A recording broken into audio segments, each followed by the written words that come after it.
आज हम कक्षा 10 का अध्याय 6 रासायनिक अभिक्रिया एवं उत्प्रेरक।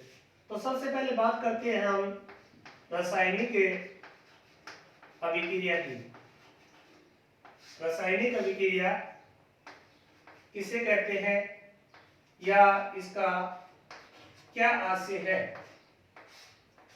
रासायनिक अभिक्रिया जब किसी पदार्थ में रासायनिक परिवर्तन होने से मूल पदार्थ है रासायनिक गुणों व संगठन में परिवर्तन आ जाता है, भिन्न होता है, तो ऐसी अभिक्रिया को रासायनिक अभिक्रिया कहते हैं। यानी मूल जो पदार्थ है और उसका जो उत्पाद जो बनता है वो उसके जो संगठन है, गुण है, वो भिन्न हो जाते हैं।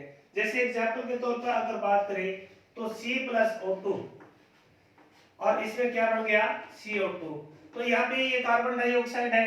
अब कार्बन है यानी यहाँ पे जो कोयले है, ऑक्सीजन है और इनके जो गुणों में और जो संगठन में जो है परिवर्तन है आ जाता है, और ऐसी अभिक्रिया को क्या बोलते हैं?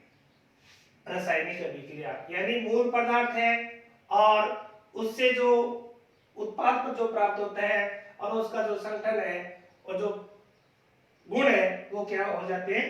बदल जाते हैं। ऐसी अभिक्रिया को रासायनिक अभिक्रिया कहते हैं। रासायनिक अभिक्रिया कई प्रकार की होती है, गुणों के आधार पर या फिर आप बात करें वेग के आधार पर, अभिक्रिया की क्रियाशीलता के आधार पर, ये कई प्रकार की होती है। जैसे सबसे पहले आती है सहयुग्मन अभिक्रिया। इसके और भी नाम है सहयुग्मन, संयोजन,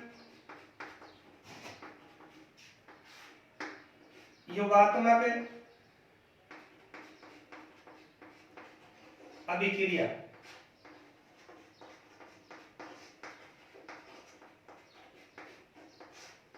संयुग्मन अभिक्रिया किसे कहते हैं? जब दो या दो से अधिक पदार्थ मिलकर एकल उत्पाद का निर्माण करते हैं और ऐसी अभिक्रिया को क्या बोलते हैं? संयुग्मन अभिक्रिया बोलते हैं। संयुग्मन अभिक्रिया, संयोजन अभिक्रिया या योगात्मक अभिक्रिया एक ही बात है। जब दो या दो से अधिक अभिकारक मिलकर एकल उत्पाद का निर्माण करते हैं तो ऐसी अभिक्रिया को सहयुग्मन अभिक्रिया कहते हैं। C+O2 CO2 इसका ये एग्जांपल है। और इसके अलावा Mg+O2 changes to MgO यानी मैग्नीशियम का दहन करने पर मैग्नीशियम ऑक्साइड प्राप्त होता है। और इसके बाद में एक एग्जांपल और भी है एथीन। एथीन का हाइड्रोजनीकरण करवाओगे आप अब तो क्या बन जाएगा? एथेन के अंदर परिवर्तित हो जाएगा। किसकी उपस्थिति में? निकल उत्प्रेरक की उपस्थिति में और 473 केल्विन टेम्परेचर और 100 एटमॉस्फेयर वायुमंडलीय दाब। तो इसके अंदर ये जरूरी नहीं है सारी अभिक्रिया बतानी, आप एक एग्जांपल इसके अंदर दे सकते हो। ये अब देखो एकल, ये दो पदार्थ है, इससे एकल पदार्थ बन रहा है, उत्पाद बन रहा है। ये दो पदार्थ है, इससे एक पदार्थ बन रहा है।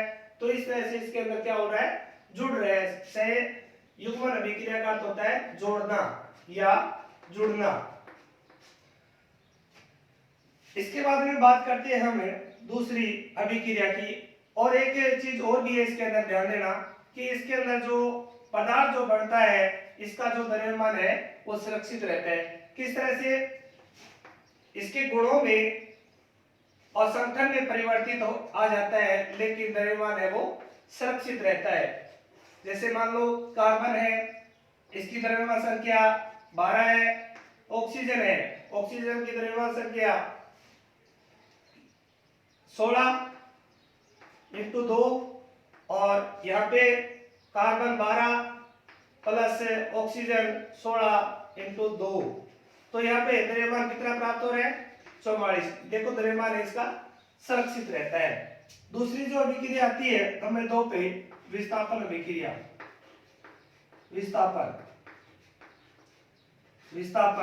अभिक्रिया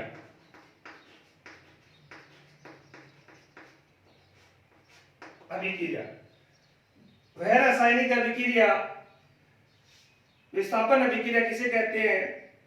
जिसमें एक अभिकारक और जिस एक अभिकारक में उपस्थित परमाणु या परमाणु संख्या और दूसरे अभिकारक में उपस्थित परमाणु या परमाणु समूह के द्वारा विस्थापन की क्रिया को विस्थापन अभिक्रिया कहते हैं।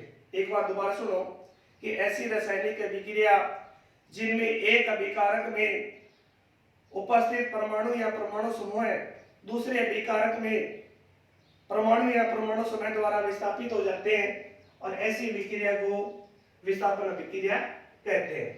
विस्थापन अभिक्रिया ये परिभाषा बताओगे और परिभाषा बताने के बाद में अपने को इसका एग्जाम्पल बताना होगा, सभी को लिखनी होगी। इसकी क्रिया प्रकार की है जिसके Zn plus CuSO4 copper sulphate और उत्पाद प्राप्त होगा CuSO4 plus ZnSO4 plus Cu। देखो Zn अधिक्रियाशील है और ये कॉपर सल्फेट को विस्थापित कर देता है। कॉपर सल्फेट के अंदर जो कॉपर है उसको विस्थापित कर देते हैं। तो इससे इसके साथ में एक बात और करेंगे सक्रियता श्रेणी की। सक्रियता श्रेणी तत्वों की क्रियाशीलता को अवरोही क्रम में व्यवस्थित करने पर जो श्रेणी अपने को प्राप्त होती है उसको सक्रियता श्रेणी बोलते हैं। कई बार पूछ लेते हैं सक्रियता श्रेणी क्या है, तो क्रियाशीलता को अवरोही क्रम में व्यवस्थित करने पर जो श्रेणी जो हमें प्राप्त होती है उसको सक्रियता श्रेणी बोलते हैं। अपने को क्रियाशीलता के आधार पर, धातु की क्रियाशीलता के आधार पर जैसे सारणी बनाएंगे पोटेशियम, सोडियम,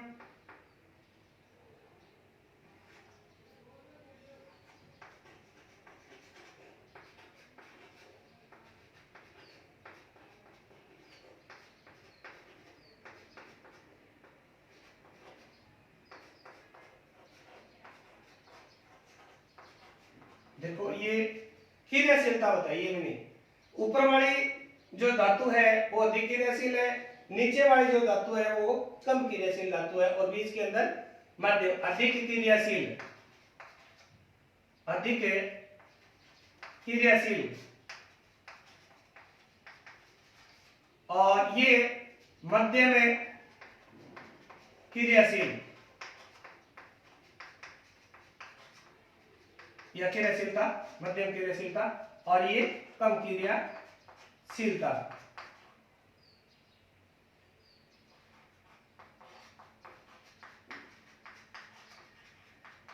इनकी कम क्रियाशीलता है। अब ये हाइड्रोजन से ऊपर की अधिक क्रियाशील धातु है। हाइड्रोजन से ऊपर की जो धातु है वो अधिक क्रियाशील है और ये हाइड्रोजन से नीचे कम क्रियाशील है। ये अपने को सारणी बतानी है तो ये कौन कौन से मैंने लिखे हैं, ये पोटेशियम है और ये सोडियम है और ये कैल्शियम है और ये मैग्नीशियम है, ये एल्यूमिनियम है और ये जिंक है Zn जस्ता, ये आयरन है, ये प्लम्बम Pb सीसा और ये हाइड्रोजन है और ये कॉपर तांबा, ये मरकरी हाइड्रोजन मरकरी और ये चांदी और नीचे सोना गोल्ड। ये बताना है अपने को, ठीक है। तो इसको याद रखना है सक्रियता श्रेणी को। तो के जैसे मान लो के ना, सी, मा, आलू, जड़, फिर पड़ है, क्यों, H, ji, A, ji, A, you, यानी किसी तरह इसकी ट्रिक बना के इसको क्रम के हिसाब से इसको याद रखना है। ये सारणी बनानी है, ये अधिक क्रियाशीलता है इसकी, ये मध्यम क्रियाशीलता होगी, ये कम क्रियाशीलता होगी, ये हाइड्रोजन से ऊपर अधिक क्रियाशील होगी, ये कम क्रियाशील होगी। इस तरह से अपने को अवरोही क्रम में व्यवस्थित करना है। क्रियाशीलता को किस क्रम में व्यवस्थित करना है? अवरोही क्रम में। तो संयुग्मन अभिक्रिया और विस्थापन अभिक्रिया हमने बता दी। इसके बाद में चलते हैं द्विविस्थापन अभिक्रिया। इसको लिख लिख के याद करोगे तो आसानी से याद होगा, नहीं तो याद करते हैं, याद हो जाता है और अपने को ये लगता है याद है, लेकिन हम लिख नहीं पाते, गलत होता है। नंबर 3 पे आता है द्विविस्थापन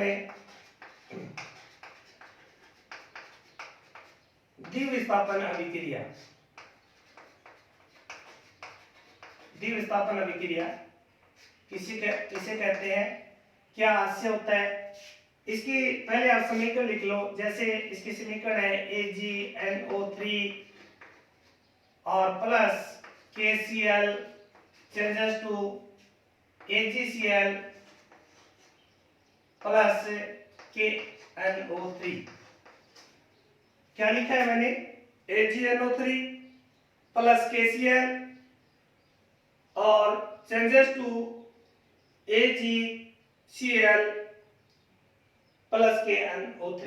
ये इसकी समीकरण बतानी है। द्विविस्थापन अभिक्रिया में अपने को परिभाषा क्या बतानी है कि इस प्रकार की रासायनिक अभिक्रिया में दोनों अभिकारकों के परमाणु या परमाणु समूह आपस में विस्थापित हो जाते हैं। यदि अभिकारक में उपस्थित दोनों जो परमाणु या परमाणु जो समूह होते हैं और इसमें आपस में आदान प्रदान हो जाता है, यानी विस्थापित हो जाते हैं। ये देखो इस तरह से,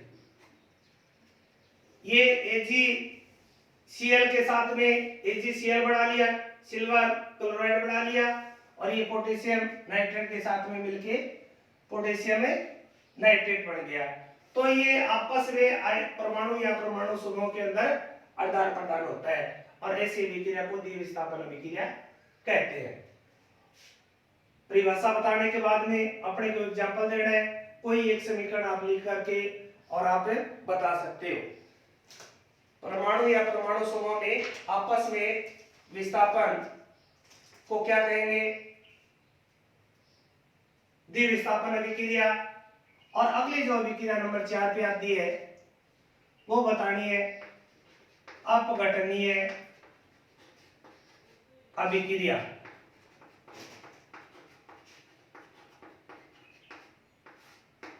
अपघटन का अर्थ होता है टूटना। नोट करना, वहां पे संयुग्मन के अंदर हमने बताया था जुड़ना, और यहां अपघटनीय का अर्थ होता है टूटना।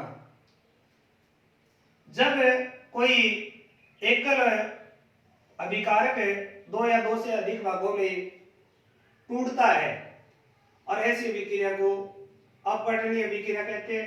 देखो वियोजन का नाम ही दूसरा अपघटनीय अभिक्रिया है, इसको वियोजन अभिक्रिया भी बोलते हैं। वहां पे दो अभिकारक जुड़े थे और यहां एकल अभिकारक दो भागों में टूटा था उत्पाद के रूप में।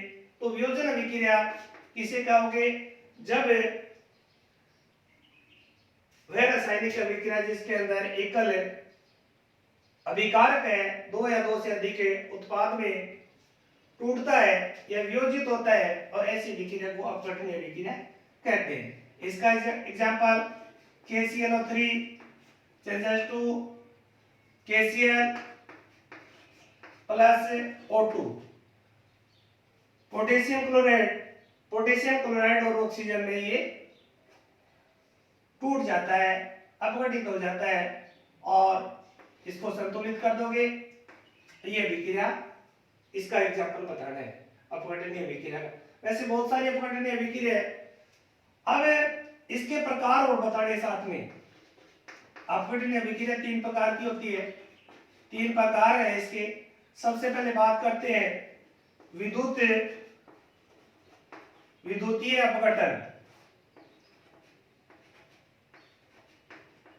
जैसे पूछ लेते हैं कि अपघटनीय अभिक्रिया क्या है, इसके प्रकारों को समझाइए, बताइए कितने प्रकार की होती है, तो अपने ये सारी बातें बतानी होगी। जब कोई एकल अभिकारक दो या दो से अधिक विद्युत धारा के द्वारा अपघटन होता है तो उसको विद्युतीय अपघटन कहते हैं। यहाँ जल का जो अपघटन है, जल का अपघटन विद्युत के द्वारा हो जाता है और ये किसमें परिवर्तित हो जाता है, H2 और O2 के अंदर हाइड्रोजन बढ़ती है और ऑक्सीजन बढ़ती है। ये विद्युतीय अपघटन है। ठीक है, विद्युत के द्वारा अपघटन विद्युतीय अपघटन हो गया। लेकिन एकल अभिकारक है वो दो या दो से अधिक उत्पाद के अंदर ये टूटता है। नंबर 2 आता है उष्मीय अपघटन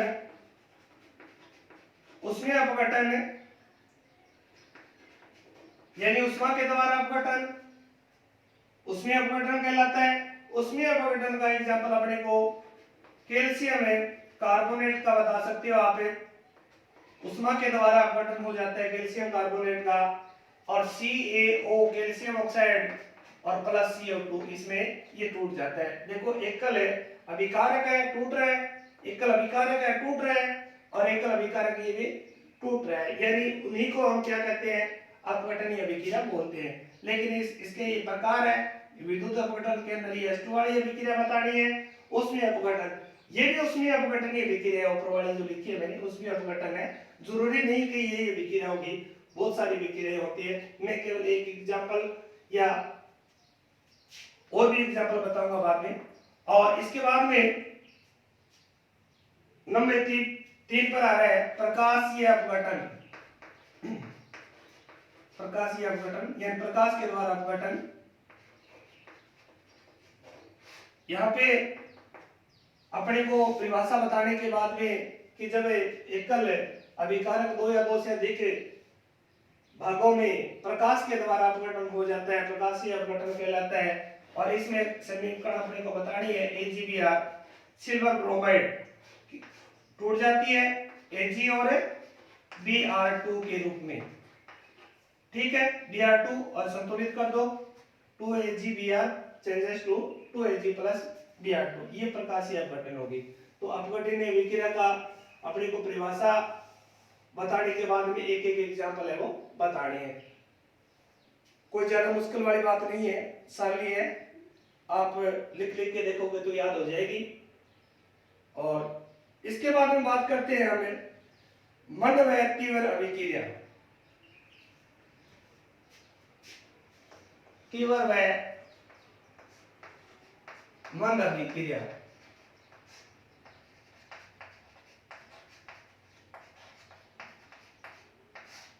मंद व तीव्र या तीव्र है वह मंद अभिक्रिया किसे कहते हैं?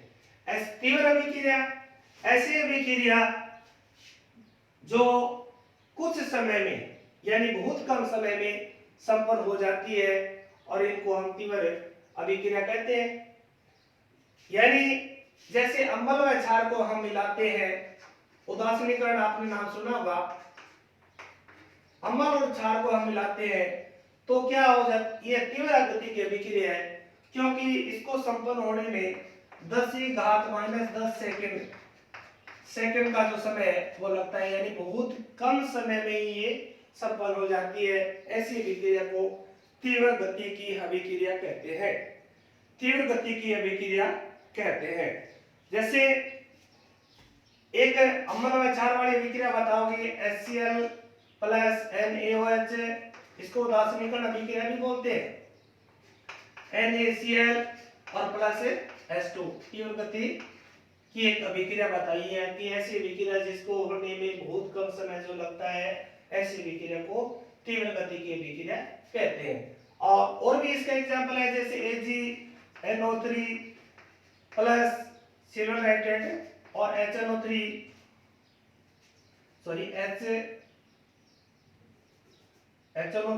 HCl और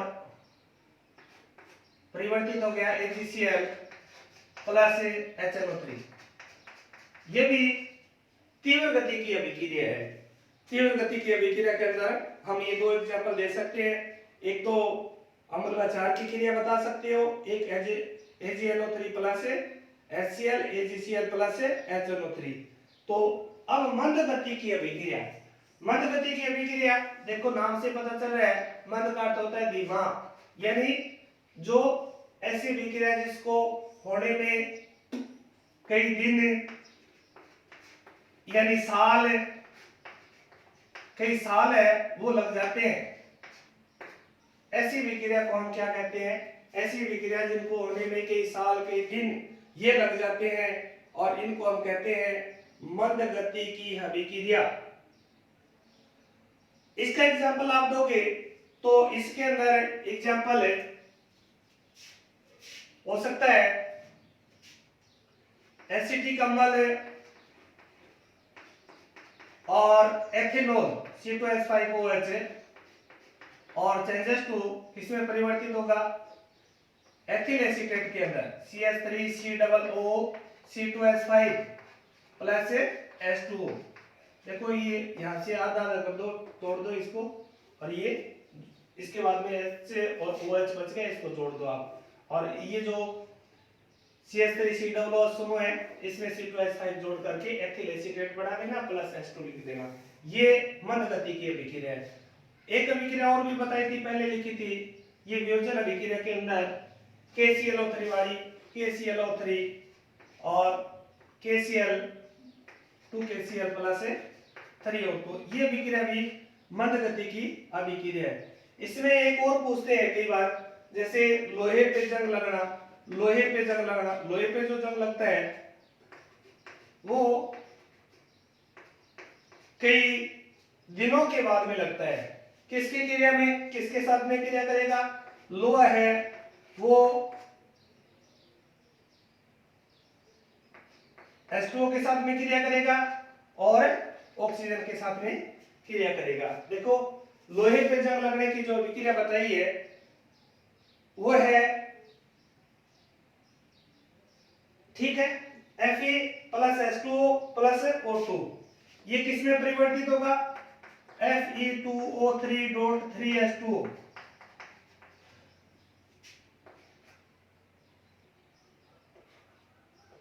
इसको संतुलित कर दोगे। ये जंग का सूत्र है, ये जंग का सूत्र है Fe2O3.3H2। इसको, इसकी अभिक्रिया को इस तरह से लिखोगे 4Fe plus 6H2O plus 3O2 और चेंजेस टू 2Fe2O3.3H2O। तो इसमें Fe है वो 4 है, और यहाँ पे संतुलित करने के लिए 2 भी लगेगा। तो ये अभिक्रिया अपने को बतानी है। इसके एग्जाम्पल हमने 3 बताए हैं। 3 अभिक्रिया में से कोई एक याद कर सकते हो, लेकिन कई बार ये हो जाता है कि लोहे पे जंग लगने की जो अभिक्रिया बताइए तो अपने को ये अभिक्रिया लिखनी पड़ेगी। अब बात करते हैं आगे,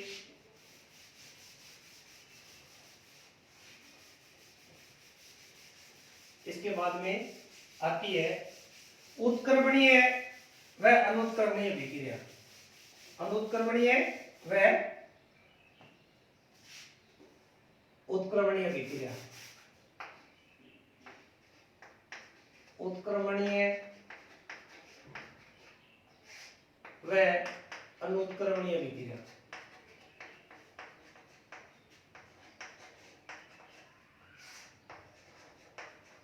किसे कहते हैं? तो बात करते हैं सबसे पहले उत्क्रमणीय अभिक्रिया।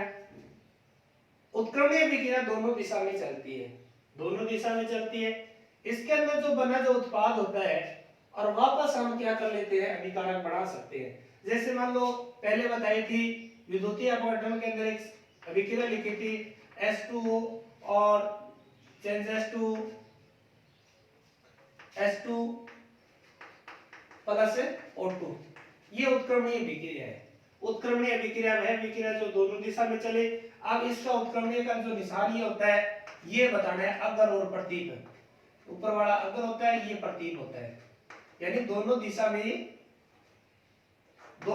ये चलती है ये अभिक्रिया। यानी जो बड़ा उत्पाद है वापस हम उससे अभिकारक बना सकते हैं, ऐसी अभिक्रिया है वो उत्क्रमणीय अभिक्रिया कहलाती है। और भी एग्जांपल है, जैसे नाइट्रोजन है N2 प्लस H2 3H2 और 2NH3, इसमें आप उत्क्रमणीय अभिक्रिया बताओ तो ये निशान है ना वो जो लगाना NH3, ये अभिक्रिया उत्क्रमणीय अभिक्रिया है। उत्क्रमणीय अभिक्रिया जो दोनों दिशा में चले उसको हम कहेंगे उत्क्रमणीय अभिक्रिया। अब आती है इसके बाद में अनुत्क्रमणीय अभिक्रिया।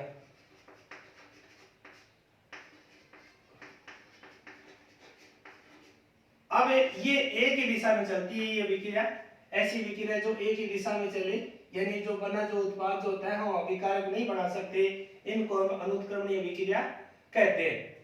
तो इसका जो एग्जांपल हम बताएंगे, जैसे मान लो C+O2 वाले बता दो, C+O2 चेंजेस टू CO2 हो गया।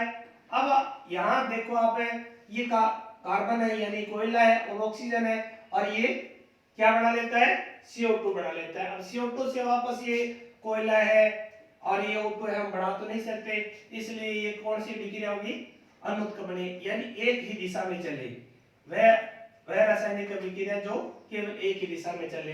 इसके अलावा हम एग्जांपल दे सकते हैं, methane CH4 plus O2, methane का दहन बता रहा हूं मैं, और CO2 प्लस H2O और प्लस उष्मा, ये कौन सी अभिक्रिया है, अनुत्क्रमणीय अभिक्रिया है। तो अपने को ये साथ में परिभाषा बताने के साथ में इनको याद करना है, और लिख के देखोगे तभी याद हो जाएगा ये। और आगे अगला जो टॉपिक होगा वो थोड़ा बड़ा है और ऑक्सीकरण अपचयन है, वो पूरा समझाएंगे। आप इन अभिक्रिया को साथ में लिख के याद करोगे तो कोई मुश्किल नहीं होगा, बीच में छोड़ दोगे बाद में देखेंगे तो बाद में देख लेना, ये फिर सारा का सारा मिक्स हो जाएगा। तो कोई भी साथ में किताब देख लेना, और किताब लेकर के उत्क्रमणीय इनकी जो परिभाषा देख के, और परिभाषा मैंने लिखी नहीं है बोर्ड के ऊपर, किताब का सारा लेना साथ में, और साथ परिभाषा लिखोगे और साथ में एक एक दो है वो समीकरण याद रखोगे और लिख के देखोगे। आज का काम बस इतना ही है, ऑक्सीकरण अपचयन हम बाद में पढ़ेंगे। ओके।